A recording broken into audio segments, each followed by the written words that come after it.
Ya al aire la nota completa con el expresidente de la República Oriental del Uruguay, el doctor Tabaré Vázquez. Doctor Tabaré Vázquez, expresidente de la República Oriental del Uruguay, ¿cómo le va? Muy bien, placer estar aquí. Gracias. ¿Extraña la presidencia? Sí, si le dijera que no, le estaría mintiendo. Y no me gusta mentir, salvo en situaciones especiales en el terreno médico. A veces uno en medicina, usted lo sabe, no tiene más remedio que por lo menos no decir toda la verdad. Pero en otro terreno no me gusta hacerlo, y si dijera que no extrañé, ahora ya me estoy adaptando, pero al principio se extraña, ¿verdad? Lo que se extraña, por lo menos lo que a mí me pasó, es el constante trabajo y la aparición de problemas y tener que solucionarlos, y a uno lo tiene en un estado de estrés marcado. Cuando uno deja toda esa vorágine de actividad, siente el impacto. ¿Piensa en el regreso? Sinceramente, esta pregunta ya me la han hecho en otras oportunidades y yo la he respondido de la misma manera que se la va a responder a usted. La respondía hace un año atrás, cuando terminaba mi gobierno. La biología y las circunstancias políticas determinarán lo que va a suceder. Porque llega un momento en la vida que uno no es dueño de sus decisiones. La biología a mi edad no me permite hacer programas o proyectos a largo plazo. Y las circunstancias políticas dirán lo que pasa.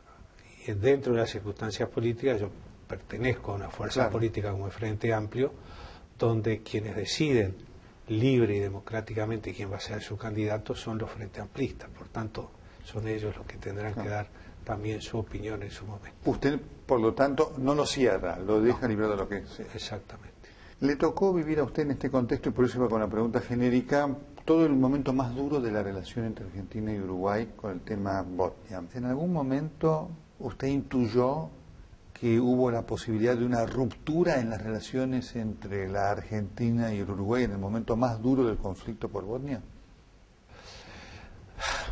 Es buena su pregunta. Cuando alguien está ejerciendo un cargo de la responsabilidad que tiene ser presidente de una república, en determinados temas o en todos los temas tiene que plantearse todos los escenarios posibles que puedan llegar, que puedan suceder. Y en algún momento, cuando las tensiones entre ambos gobiernos, hablo de gobiernos y no de países, no de sociedad, hablo de gobiernos, se hicieron bastante tensas, temí en algún momento que se pudiera llegar a una ruptura de relaciones o a un enfriamiento muy marcado de las relaciones diplomáticas bilaterales. Sin embargo, por suerte no se llegó a esa situación, y debo decir que más allá de esta confrontación que hubo por el tema de Botnia, el resto de las relaciones en general entre ambos gobiernos, cuando yo estuve en el gobierno, no ahora porque ahora son muy buenas, ¿verdad? Pero cuando estuve en el gobierno eran bastante buenas. Un cable de Wikileaks le atribuye haber dicho que temía alguna posición fascista del gobierno de Néstor Kirchner en aquellos momentos de la dura puja. ¿Fue así? Usted sabe que cuando se intentó, yo diría, nacionalizar el conflicto y decir que era ese conflicto era de interés nacional, era arriesgar mucho en un camino que, si avanzábamos por el mismo, iba a ser difícil después dar marcha atrás. Nosotros intentamos por todos los medios tratar de focalizar el conflicto, porque entendíamos que era un conflicto injusto, porque los pueblos, estoy hablando ahora de los pueblos, de las sociedades, el pueblo argentino y el pueblo uruguayo son pueblos hermanos, tenemos la misma matriz, y más que vecinos somos hermanos, y los uruguayos, estoy seguro que también muchos, la mayoría de los argentinos, que sé que quieren mucho a los uruguayos, nos sentimos más hermanos que vecinos. No merecían estos pueblos que avanzáramos en una dirección de este tipo. Felizmente no se avanzó, pero hubo momentos muy difíciles. en determinado momento hubo manifestaciones náuticas en el río Uruguay frente a Botnia, y un oficial de Prefectura Nacional Marítima de Uruguay terminó en el agua del río. Por suerte no pasó nada, pero fue un episodio grave que se superó. Así que fue momentos realmente muy tensos, muy difíciles, pero reitero, por suerte se superaron. En ese contexto, porque obviamente forma parte de la historia, y usted sabe, yo siempre sostuve que la causa de Gualeguaychú era justa y critiqué la metodología del corte, que realmente terminó haciendo más daño que otra cosa. Hubo una relación muy buena suya con el presidente Kirchner que después se deterioró. ¿Fue Botnia la causa? Sí, yo creo que fue Botnia. ¿Le dio un carácter, terminó personalizando una mala relación, determinando la imposibilidad de avanzar en algún acuerdo? Sí, porque hubo, mire, le voy a contar algo que sucedió allá por un 6 de mayo de 2006, cuando comenzaba, el conflicto venía de antes, pero cuando comenzó a agudizarse. Vine a la Argentina. Le pedí una entrevista al presidente Néstor Kirchner, que me recibió muy amablemente en Casa Rosada. Estaba él, estaba el canciller Bielsa, estaba el gobernador Busti de Entre Ríos. Yo vine con el canciller uruguayo Reinaldo Gargano, y vino también un integrante del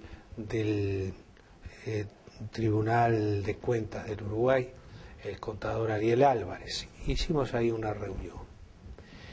Y en aquel momento le propuse al presidente Kirchner, con el que teníamos una excelente relación, que yo tenía informes de organismos internacionales dedicados a estudios medioambientales, por ejemplo, un informe de Escandinavia, donde aseguraban que la planta de Botnia iba a contaminar dentro de los límites permitidos, por ejemplo, por la legislación europea, por la normativa europea. Y no por la de aquel momento, sino por la que se iba a aplicar a partir de 2007, que era mucho más rigurosa que la que estaba rigiendo en aquel momento en Europa. Entonces yo estaba seguro que no iba a haber un nivel de contaminación como el que se temía que hubiera, que ocasionara malformaciones fetales, una mayor incidencia de cáncer, etcétera, etcétera. Bien. Y le propuse que hiciéramos un monitoreo conjunto del río Uruguay, que hiciéramos un monitoreo conjunto de la salida de los efluentes de la planta, que en aquel momento, y que si los técnicos que nombraran la Argentina libremente y nombrara a Uruguay no satisfacía a Argentina, contratáramos los mejores técnicos medioambientales internacionales para que se integraran a ese grupo a trabajar, a hacer las mediciones concretas, y que si no teníamos un laboratorio de control medioambiental adecuado, adquiriéramos un laboratorio de última generación para tratar el tema medio ambiente, que pudiera servir no solo para medir lo de Botnia, sino para ofrecerlo a la región, al Mercosur. ¿Y qué pasó? Y no me lo aceptó. Pasó el tiempo, fuimos a La Haya, perdimos meses y años esperando la resolución final de La Haya, se gastó mucho dinero. La resolución final de La Haya propuso exactamente lo que habíamos propuesto en aquel momento. Lamentablemente no se pudo lograr ese acuerdo, que yo creo hubiera evitado muchas de estas desavenencias que lamentablemente hubo, ¿verdad? Que no van a quedar en la mejor página de nuestras historias. Pero bueno, las cosas son como son. ¿Le sorprendió que hubiera pasado todo eso? Digamos, insisto por esto porque siempre recuerdo que el presidente Kirchner lo había recibido a usted cuando era candidato con un apoyo importante para... ¿Le sorprendió? Y después de esto yo tuve una excelente relación con el presidente Kirchner. Tan es así que la última vez que lo vi fue en la asunción del presidente Mujica, allá en la Plaza Independencia, Montevideo.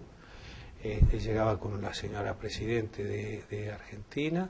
Nos encontramos, yo acababa de ponerle la banda a Mujica y me iba, ellos llegaban y nos dimos un abrazo. ¿Superaron aquel episodio enojoso del baño de Chile? Sí, el baño de Chile fue muy duro. Pero bueno, se superó. Nos dimos un abrazo. Es el último contacto que tuve en vida con el presidente Kirchner. Pregunto porque obviamente la anécdota hace la historia política. Aquella vez en Chile, que fue el episodio de la asunción de Bachelet, ¿hubo casi una situación de insulto personal entre usted y el presidente Kirchner? No, tanto no llegó, no. Hubo, si usted quiere, recriminaciones mutuas. Creo que legítimas de las dos partes. El presidente Kirchner entendía que yo había tomado medidas que no eran las correctas. Yo entendía que él también había dado apoyos que no eran los correctos en aquel momento. Pero no pasó de eso, no pasó de eso, y reitero, mi último encuentro físico con el doctor Néstor Kirchner fue un abrazo que nos dimos en plena Plaza Independencia. ¿Está convencido que Botnia no contamina en el nivel que hoy la gente de Gualeguaychú sigue temiendo? Sí, yo estoy absolutamente convencido. Y creo que las mediciones que se van a hacer y se están haciendo van a corroborar esa. La tecnología que emplea esa planta, yo no soy experto en esos temas, simplemente voy a hablar por lo que me han comentado técnicos respetables, serios. La tecnología avanzada que emplea Botnia no permite llegar a los niveles de contaminación que alarman a mucha gente, ¿verdad? Y no critico al ciudadano común y corriente de Gualeguaychú o de Uruguay que teme una contaminación medioambiental fuerte.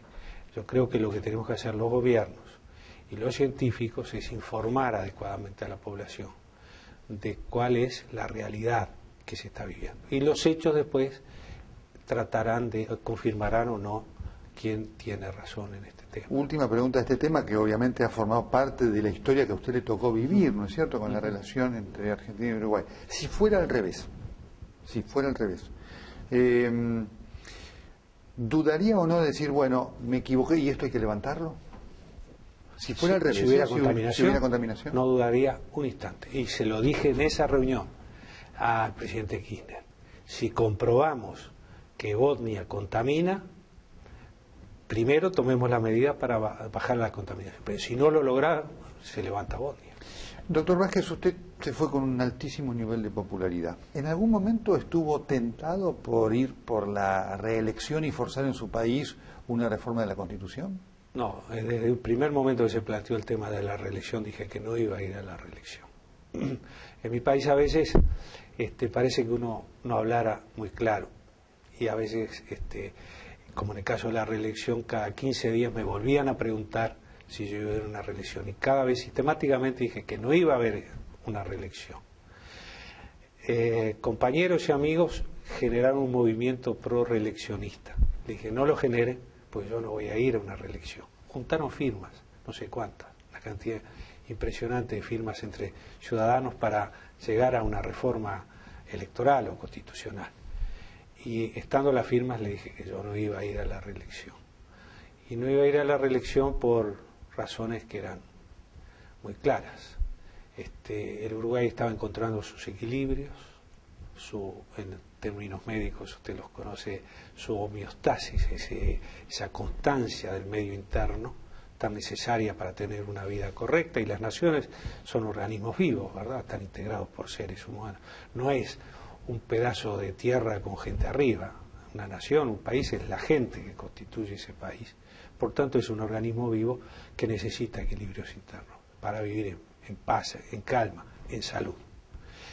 Y ir a una reelección en aquel momento hubiera implicado una ruptura de muchos equilibrios políticos, de equilibrios sociales y quizás también de equilibrios económicos que habíamos logrado con mucho trabajo. Por tanto, en ningún momento dudé que no tenía que aceptar ir a la posibilidad de una reelección. Latinoamérica es la subregión del mundo que reparte peor la riqueza. Y no es porque sea pobre, genera enorme riqueza, pero la reparte muy mal.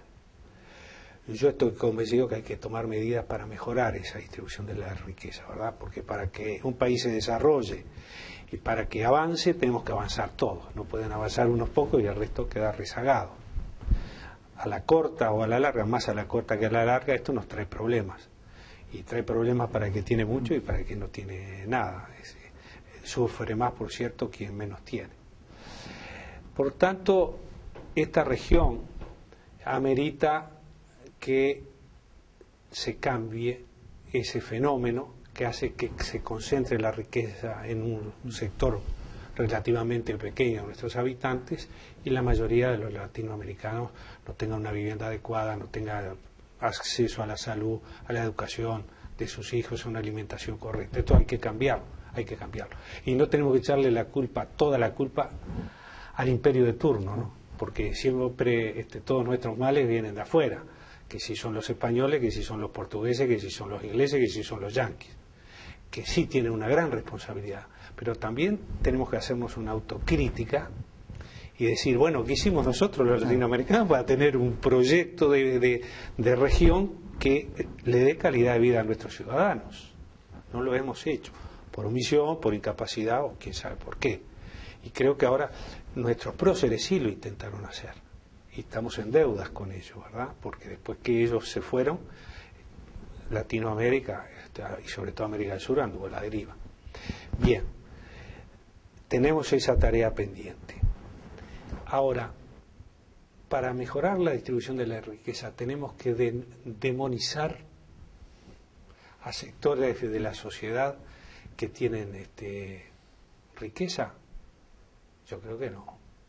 Yo creo que lo que tenemos que hacer es, por el camino del racionamiento, por el camino de la solidaridad y por el camino de buscar políticas radicales en su concepción, pero graduales en su aplicación, buscar los mecanismos que tenemos para distribuir mejor la riqueza y no caer en una confrontación brutal que termina perjudicando ¿a quién?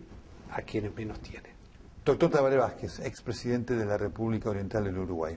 Muchísimas gracias. Gracias a usted.